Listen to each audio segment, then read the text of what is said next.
The text arrived on a Tuesday morning while I was reviewing quarterly reports in my corner office on the 42nd floor.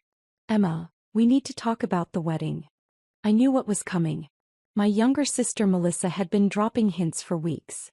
Comments about keeping things elegant, and making sure everything flows perfectly, and not wanting any awkwardness with Trevor's family. The next message came through before I could respond. Trevor and I talked. His family is, well, they're important people. Corporate executives, attorneys, doctors. We can't have you there looking like you just rolled out of wherever you work. It would embarrass us. You understand, right? I stared at the screen. My assistant knocked softly on my door, holding the Forbes magazine with my face on the cover. The final proof before it went to print next week. I waved her away gently. Another text, Dad agrees with me. He said it's probably for the best. I typed one word, understood. Then I set my phone face down on my desk and returned to the acquisition documents that would close our $340 million deal by Friday. Growing up, Melissa was the golden child. Straight A's without trying, captain of the debate team, crowned homecoming queen junior year. She had that effortless charm that made adults love her and peers want to be near her. Our parents showcased her like a trophy at every family gathering. I was the weird one who spent too much time with computers. Who preferred coding in my room to attending Dad's elaborate Sunday dinners. Who asked too many questions about why things worked the way they did instead of just accepting them. Why can't you be more like your sister? Mom asked at least once a week throughout high school. Melissa knows how to present herself. She understands what matters. What mattered apparently was appearance, status, saying the right things to the right people. I never mastered those skills and eventually I stopped trying. I went to state school on a partial scholarship while Melissa got a free ride to a prestigious private university Dad loved to mention at his golf club. I studied computer science and spent my nights building apps and websites for local businesses to pay my remaining tuition. Melissa studied communications and spent her nights at sorority formals. After graduation, I took a job as a junior developer at a mid-sized tech firm. The pay was modest, the hours were long, but I was learning. Melissa moved back home and worked part-time at a friend's boutique while she figured things out. But she was still the star. Still the one Dad bragged about. Melissa has such refined taste, he'd tell his business associates. She's taking her time finding the right opportunity. Not rushing into anything beneath her potential. When I mentioned a promotion to senior developer, Dad nodded absently and changed the subject to Melissa's new boyfriend. Some guy named Trevor from a very well-connected family. That was 3 years ago. What my family didn't know, what I'd deliberately never told them, was that 2 years ago, I'd left that developer position to launch my own company. It started small. A SaaS platform for supply chain optimization that I'd built on nights and weekends. 1 client became 5. 5 became 20. 20 became a pitch to venture capitalists who saw what I saw. Traditional logistics was broken and technology could fix it. We secured $8 million in Series A funding. Then $35 million in Series B. Then we started acquiring competitors. I kept my life meticulously separated. My family thought I still worked as a computer person at some generic tech company. They never asked for details and I never offered them. I drove a modest Honda to family dinners. Wore simple clothes from department stores. Rented a nice but unimpressive apartment in a normal neighborhood. Meanwhile, my company, Logistech Solutions, was being profiled in trade publications. I was speaking at industry conferences. We'd just been valued at $340 million in our latest funding round, and I owned 62% of it. I wasn't hiding out of shame. I was protecting something precious. Building something real without the toxicity of people who'd spent years telling me I wasn't good enough. Every dismissive comment, every comparison to my successful sister, every time Dad forgot to ask about my life, it all became fuel. My company was headquartered in the same city, just 12 miles from my parents' house. But they'd never visited. Never asked for the address. Never wondered why I was always busy during business hours. I hired the best people I could find. Brilliant engineers who'd been overlooked at larger firms. Operations specialists who understood the unglamorous work of actually making things function. My executive team was small but lethal. Every one of them someone who'd been underestimated and had something to prove. My CFO, Marcus Rivera, had been rejected by his own father for choosing finance over the family restaurant business. My head of operations, Jennifer Park, had been told she was too nice to make it in corporate America. My VP of sales, David Chin, had been passed over for promotion 17 times at his previous company. We were a company of people who'd been dismissed. And we were winning. The wedding was set for Saturday, 6 days after Melissa's text. I didn't respond further and she didn't follow up. As far as my family knew, I'd accepted my exclusion quietly, the way I always accepted their boundaries. Friday afternoon, David knocked on my office door with his characteristic broad smile. "Boss, you ready for tomorrow?" "Ready as I'll ever be," I said. David had been the one to connect me with Trevor's company 6 months ago, though he didn't know about my family connection at first. Trevor worked for Sanderson and Cole, a mid-sized logistics firm that we'd identified as an ideal acquisition target. Their client list was impressive, but their technology was 15 years behind, and they were hemorrhaging market share. We'd spent months in quiet negotiations. Trevor had been our primary contact on their side, a VP of operations who'd been surprisingly resistant to modernization. He'd fought every proposed change, insisted their old systems were proven, and generally made the acquisition process more difficult than it needed to be. But the numbers didn't lie. Sanderson and Cole was failing and their board knew it. 3 weeks ago they'd accepted our acquisition offer. The deal would close Monday morning, pending final signatures.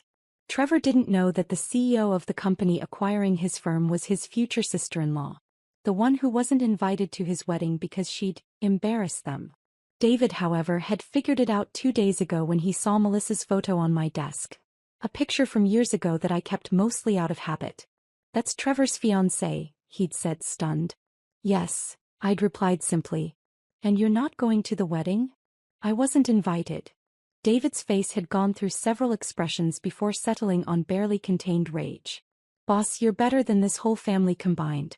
Trevor spent 6 months fighting every improvement we suggested, and now he's about to find out who's actually been in charge."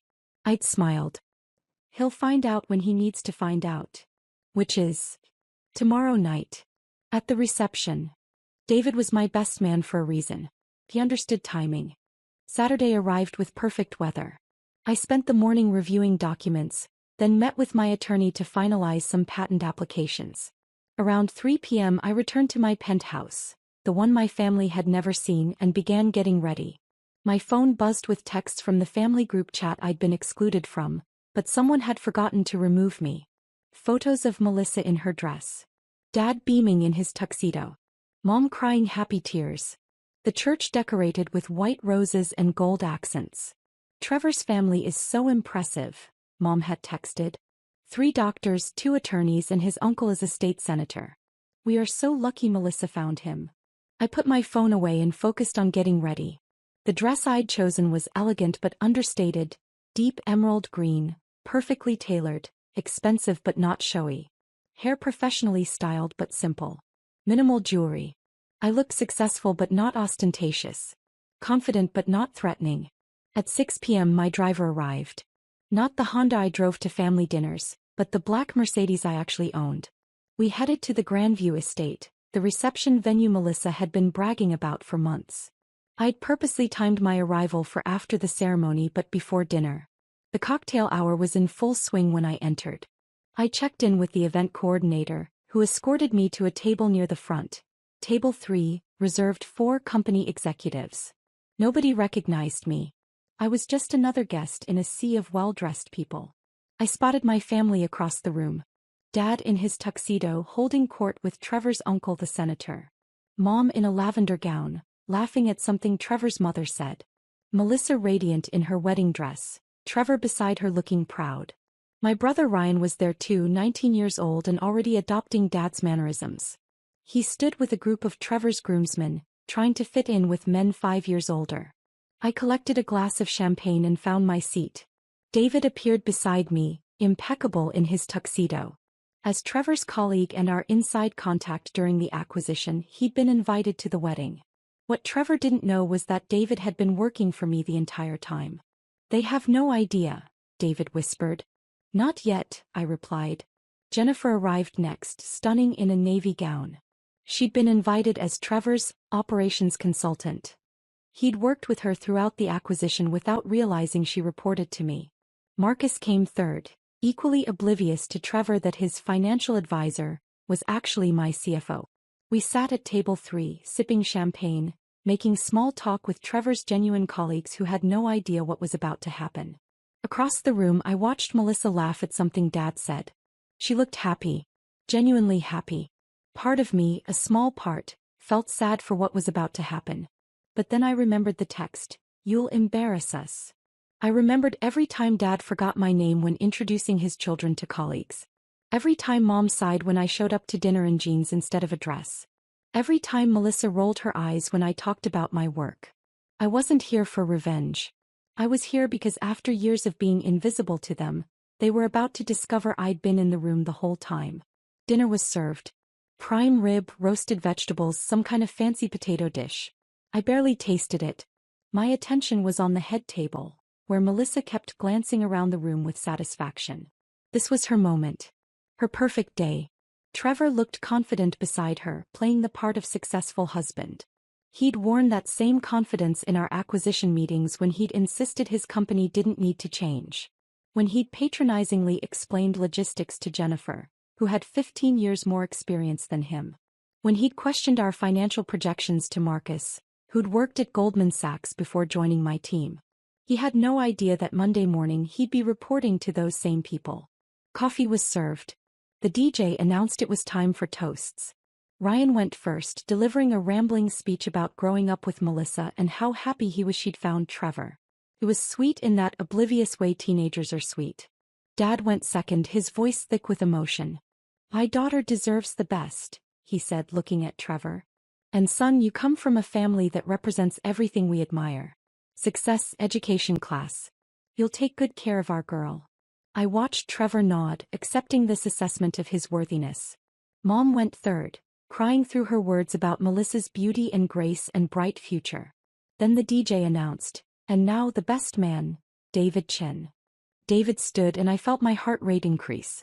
This was it. David walked to the microphone with his champagne glass, comfortable in front of a crowd. He'd given 100 presentations to investors. This was just another performance. "Good evening, everyone," he began, his voice warm. "For those who don't know me, I'm David Chin. I've had the privilege of working closely with Trevor over the past 6 months during a major transition at his company." Trevor smiled, probably thinking David was about to praise his leadership during the acquisition. "Trevor and I spent a lot of time together," David continued. "Long meetings about strategy, operations, the future of logistics in a changing market. And I got to know him pretty well." Melissa beamed at Trevor.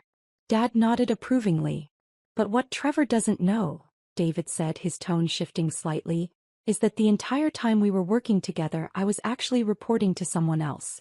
Someone who was evaluating whether Trevor had the vision and adaptability needed for the future." The room went quiet. Trevor's smile faltered. "You see, 6 months ago Trevor's company, Sanderson & Cole, entered into acquisition negotiations with Logistech Solutions.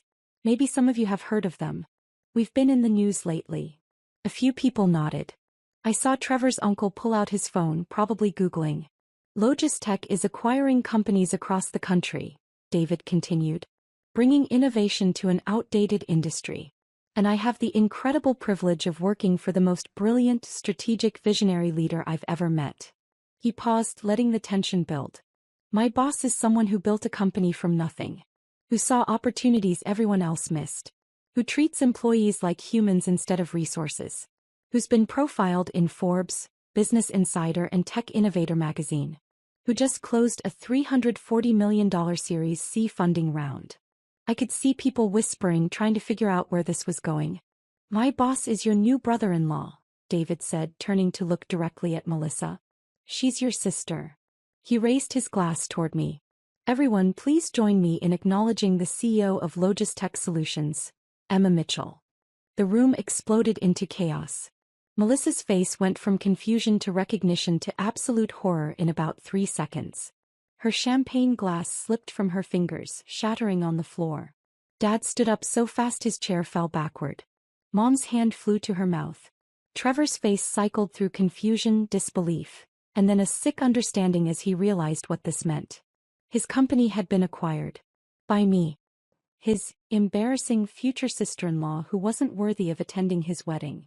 His colleagues at table 3, the ones who'd been making small talk with me all evening, were staring in shock. Jennifer gave them a little wave. Marcus smirked into his champagne. David continued speaking, his voice cutting through the noise. Emma doesn't usually attend acquisitions personally, but this one was special. Trevor, you spent 6 months fighting every modernization proposal. Every technological upgrade. Every efficiency improvement. You told Jennifer she didn't understand how real logistics worked. You questioned Marcus's financial projections despite his 15 years at Goldman. You insisted your outdated systems were superior. Trevor had gone pale. And on Monday morning, David said cheerfully, you'll report directly to Jennifer as part of the new operations structure. Marcus will be restructuring your entire financial department. And Emma will decide whether your position is redundant in the new organization. He raised his glass higher. To the bride and groom. May your marriage be more successful than Trevor's resistance to progress. Half the room didn't know whether to laugh or gasp. Trevor's colleagues from Sanderson and Cole were staring at their plates. His family members were frantically Googling my name, their faces going pale as the search results loaded. I stood slowly, smoothing my dress. Every eye in the room turned to me. I walked to the microphone. David handed it to me with a slight smile, then returned to his seat. Thank you, David, I said calmly. I apologize for the disruption. This isn't how I imagined attending Melissa's wedding. My voice was steady. Professional. The same voice I used in board meetings. Actually, I wasn't imagining attending at all, I continued. Because 6 days ago, I received a text from my sister telling me not to come. That I would embarrass her. That Trevor's family was too important to risk having me here. I looked at Melissa. He was crying now, mascara running. Dad agreed with her. He said it was probably for the best. Dad's face was red. He looked like he wanted to speak but couldn't find words. And honestly, I understood. You've spent my entire life telling me I wasn't good enough. That I should be more like Melissa. That I was wasting my potential with computers. That I didn't know how to present myself properly. Mom was crying now too.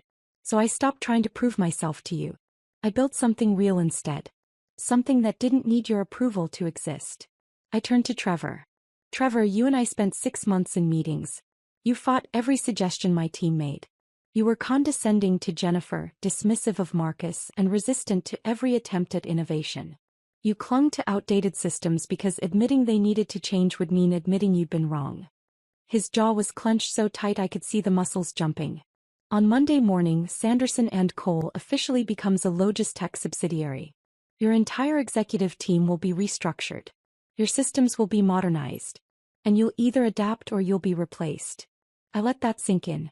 But tonight isn't about business, I said, my tone softening slightly. Tonight is Melissa's wedding day. And despite everything, she's my sister. I raised my glass. To my sister. I hope your marriage brings you happiness. I hope you find someone who values you not for what you look like or who your family is, but for who you actually are. I hope you never have to feel invisible in your own family. I took a sip of champagne. And I hope you never have to build something great while being told you're an embarrassment. I set the glass down and looked at my parents. David, Jennifer, Marcus, we should go. We have an early meeting Monday. My team stood immediately. We walked toward the exit together, leaving absolute silence in our wake. As we reached the door, Dad's voice finally broke through. Emma, wait. I paused but didn't turn around. You never told us. You never said anything about a company or money or... You never asked, I said simply. In 3 years you never once asked what I actually did. You assumed I was still some entry-level worker because that's what you wanted to believe. It was easier than admitting you might have been wrong about me. We're your family, Mom said, her voice breaking. I turned to look at them then. Really look at them. Dad in his expensive tuxedo that cost less than what I spent monthly on my developer team's training budget. Mom in her lavender gown from a boutique Melissa probably helped her choose. Melissa in her wedding dress, crying her perfect day destroyed. Ryan stood off to the side, looking confused and young. Family doesn't tell you you're an embarrassment, I said quietly. Family doesn't exclude you from important moments because you don't fit their image. Family doesn't spend years making you feel invisible and then act shocked when you become visible on your own terms. Emma, please, Melissa started. I'm not angry, I interrupted. I'm really not. I'm actually grateful. You taught me that approval from people who don't value you is worthless. You taught me that I'm capable of more than you ever imagined. You taught me that the only validation that matters comes from doing the work. I looked at Trevor. See you Monday, Trevor. Dress code is business casual. We're not big on formality. Then I walked out, my team behind me. The Mercedes was waiting. David, Jennifer, and Marcus climbed in with me and we drove in silence for several minutes. Finally, Jennifer spoke. Boss, that was the most professionally savage thing I've ever witnessed. Trevor's going to resign, Marcus predicted. He won't show up Monday. He'll show up, I said. His ego won't let him quit. He'll try to prove he can handle it. Can he? David asked. No, I said. But I'll give him 3 months to figure that out himself. If he adapts, great. If not, we'll transition him out with a good severance package. I'm not cruel. You're fair, Jennifer corrected. There's a difference. We drove to my favorite restaurant, a small Italian place in the arts district where nobody cared about status or appearances. We ordered wine and pasta and spent 2 hours talking about Monday's actual meeting, a potential acquisition in Portland that would expand our Pacific Northwest coverage. Around 11, David's phone started buzzing. Then Jennifer's.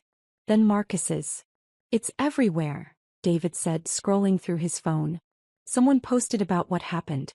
It's trending on local Twitter. Tech CEO crashes sister's wedding. Bride uninvites sister who turns out to be millionaire boss. Wedding toast becomes corporate takeover announcement. That's not accurate, I said. I didn't crash. I was at my assigned seat. Marcus laughed so hard he nearly spilled his wine. My own phone had been buzzing for an hour. I finally looked at it. 47 missed calls from Mom. 33 from Dad. 62 text messages in the family group chat. 12 voicemails. I opened the family chat. It was pandemonium. Mom, Emma, please call us, we need to talk about this, please. Dad, call me immediately. Ryan, is Emma actually rich? Google says her company is worth like $300 million. Melissa, how could you do this to me on my wedding day? Aunt Sarah, I always knew Emma was special, why didn't anyone tell me she was successful? Uncle Mike, just Googled Logistech, holy shit, Emma is a CEO? Cousin Jennifer, wait, is this the same Emma we thought worked at like Best Buy or something? Various relatives chiming in with shock, confusion, demands for explanation. And then at the very bottom, one message from Melissa sent 20 minutes ago. Trevor won't talk to me. He locked himself in the bathroom. His family left early. Everyone is staring at me. You ruined everything. I stared at that message for a long time. Jennifer noticed. You okay, boss? Yeah, I said, setting my phone face down. I'm okay. But I wasn't sure if I believed it. Sunday morning, I woke up in my penthouse to 73 new messages and a trending hashtag. Hashtag wedding fee. Apparently someone had recorded David's entire toast and posted it online. The video had 2.3 million views. Comments ranged from, "This is the most satisfying thing I've ever seen," to, "That poor bride," to, "Why did the family treat her like that?" A reporter from Forbes had emailed asking for comment. So had Business Insider, TechCrunch, and 3 local news stations. My publicist was having a meltdown in my inbox. Emma, we need to get ahead of this story. Can we schedule a call? I ignored all of it and went for a run. When I returned, there was a car parked in front of my building. Dad's BMW. He was sitting in the lobby when I walked in, still in yesterday's tuxedo shirt and pants, looking like he hadn't slept. The concierge gave me an apologetic look. She knew not to let people up without permission, but she couldn't stop them from waiting in the public lobby. Emma, Dad said, standing immediately. Please. We need to talk. I considered walking past him to the elevator. Instead, I gestured to the seating area by the windows. We sat. He looked older than I'd ever seen him. Tired. Lost. I don't understand, he said finally. Why didn't you tell us? About the company, the money, any of it. Would you have believed me? I asked. He opened his mouth to respond, then closed it. If I'd told you 3 years ago that I was starting a company, what would you have said? He was quiet for a long moment. I probably would have said it was risky. That you should keep your stable job. You would have told me I was being unrealistic, I said. That I should be more practical. Like Melissa. Melissa. He trailed off. Melissa is devastated, I said. Her wedding is all over the internet. Her husband is probably questioning everything. His family thinks we're all crazy. And she blames me. She shouldn't, Dad said. We made this happen. By treating you the way we did. It was the closest thing to an apology I'd ever heard from him. I've spent my entire adult life trying to earn your approval, I said. And I finally realized I never would. Not because I wasn't successful enough, but because you'd decided who I was when I was 16. The weird computer girl who didn't fit. And nothing I accomplished would change that image in your mind. That's not. Dad, you forgot my birthday 3 years in a row. You never asked about my job. You compared me to Melissa in every conversation. When I got promoted to senior developer, you changed the subject within 30 seconds to talk about Melissa's boyfriend. His face crumpled. I didn't realize. That's the problem. You didn't realize. None of you did. I was invisible until suddenly I was inconvenient. Until having me at a wedding might embarrass the golden child. Emma, I'm sorry. Your mother is sorry. We were wrong. I know, I said. But sorry doesn't fix years of being dismissed. It doesn't undo the damage of telling a child they're not good enough. It doesn't make up for missing my life because you were too focused on Melissa's. What can we do? He asked. How do we fix this? I looked at him, really looked at him. Saw the desperation there. The genuine regret. I don't know if you can, I said honestly. I'm not angry anymore. I'm just tired. Tired of wanting approval from people who don't see me. Tired of trying to fit into a family that made it clear I don't belong. You belong, he said urgently. You're our daughter. You're Melissa's sister. I'm the CEO of a $340 million company, I interrupted. I have 347 employees who depend on me. I have investors who trust me. I have a team who believes in what we're building. That's who I am now. Not the disappointing daughter. Not the weird sister. Me. Dad's hands were shaking. I'm proud of you. I should have said that yesterday. I should have said it years ago. But I'm saying it now. I'm proud of you, Emma. Thank you, I said. But I don't need it anymore. I built something real without your pride.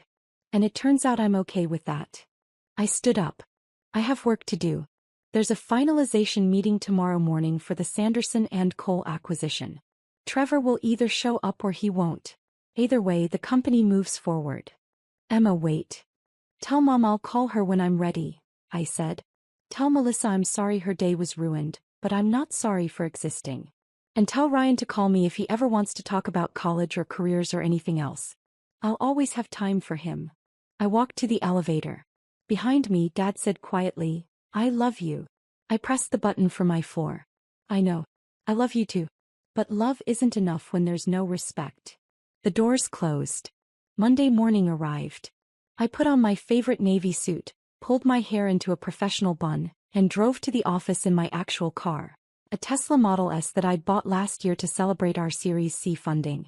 The office was buzzing. Everyone had seen the video. My assistant had fielded 63 media requests. Security had turned away 2 reporters trying to get in. Jennifer knocked on my door at 8:30. He's here. Trevor. In the lobby. Looking like he's about to face a firing squad. Send him up, I said. And get David and Marcus. Conference room B in 15 minutes. Trevor entered my office looking exhausted. His suit was expensive but wrinkled. His tie was slightly crooked. His eyes were red. Miss Mitchell, he said formally. Trevor. Sit. He sat. How was the rest of your wedding? I asked. He blinked. Are you serious? I'm genuinely asking. Did you and Melissa enjoy the rest of your reception after we left? The photographer left, he said flatly. Half the guests left. My parents left. Melissa cried for 3 hours. We went to the hotel suite and didn't speak to each other. Our honeymoon flight left yesterday afternoon. We didn't take it.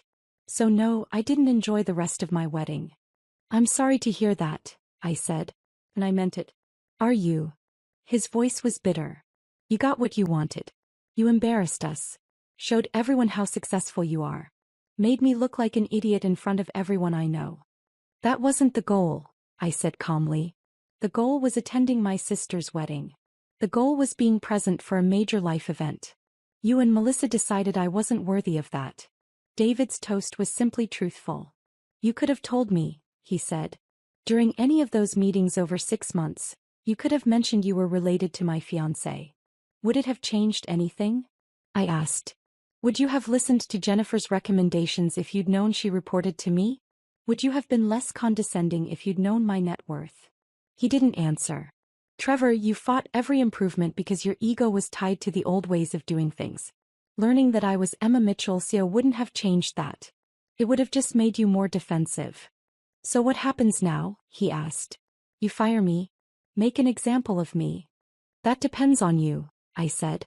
You have skills. You understand logistics. You have relationships with clients we need to maintain. But you're resistant to change, dismissive of expertise you don't understand, and more concerned with appearing right than being effective. I pulled out a folder. This is a performance improvement plan.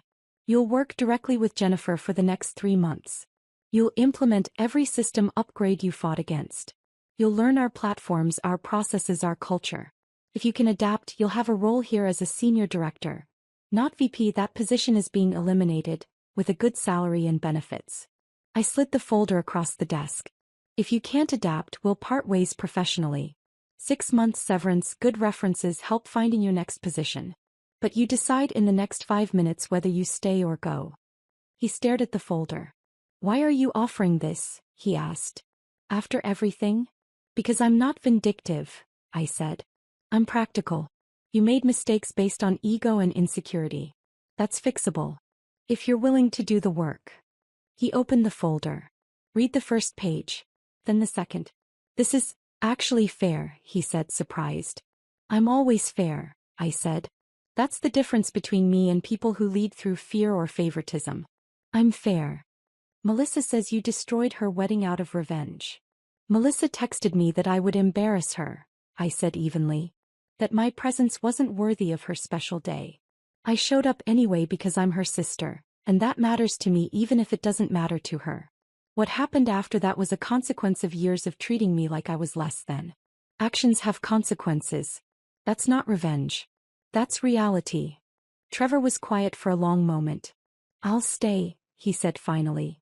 I'll do the work. I'll adapt. Good, I said. Jennifer is expecting you in conference room B in 8 minutes.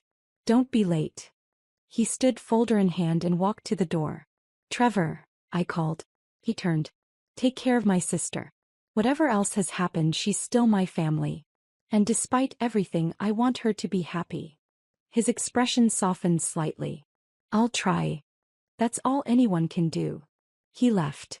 I sat alone in my office for a moment, staring at the Forbes magazine on my credenza. My face on the cover. CEO of the Year, Innovation category. My phone buzzed. A text from Ryan. Hey Emma. Can we talk sometime? About college and stuff? I'm thinking about computer science. I smiled and typed back. Absolutely. Dinner this week? My treat. Another buzz. Melissa, I don't know what to say to you. I thought for a long moment, then replied, you don't have to say anything. I hope you and Trevor figure things out. I really do. Third buzz. Mom, Sunday dinner next week? Please. I hesitated, fingers hovering over the keyboard. Then I typed, baby. I'll let you know. It wasn't forgiveness. It wasn't reconciliation. It was possibility. And for now that was enough. 3 months later, I sat in my office reviewing Jennifer's report on Trevor's progress. He'd adapted. Not perfectly, there were still moments of ego, still resistance to feedback. But he was trying. Actually trying. The Sanderson and Cole integration was complete. Revenue was up 23%. Client retention was at 94%. 5 employees from the old firm had transferred to other Logistech departments, including Trevor's former assistant, who was thriving in operations. My phone rang. We'd had dinner twice. Uncomfortable, stilted conversations where everyone tried too hard.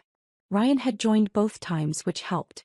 He'd declared his computer science major last week, and Dad had actually seemed proud instead of disappointed. "Hi, Mom," I answered. "Emma, honey. How are you?" "Busy. Good, busy. I was wondering. Melissa and Trevor are having a small dinner Saturday. Just family. Would you come?" I stared out my office window at the city below. My city. The one I'd conquered quietly while my family looked the other way. "Will I embarrass her?" I asked. There was a long pause. "She'd like you to come. She asked me to call." "Did she?" "She's trying, Emma.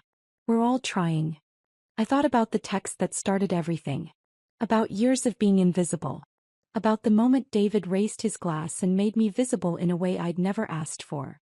About the fact that despite everything, Melissa was still my sister. "I'll come," I said. "But I'm not pretending the past didn't happen." "No one's asking you to," Mom said quietly. "We just want to try moving forward." "Hey," I said. "I'll be there." I hung up and returned to Jennifer's report. There was work to do. There was always work to do. But maybe, there was room for family too. On my own terms this time. Finally,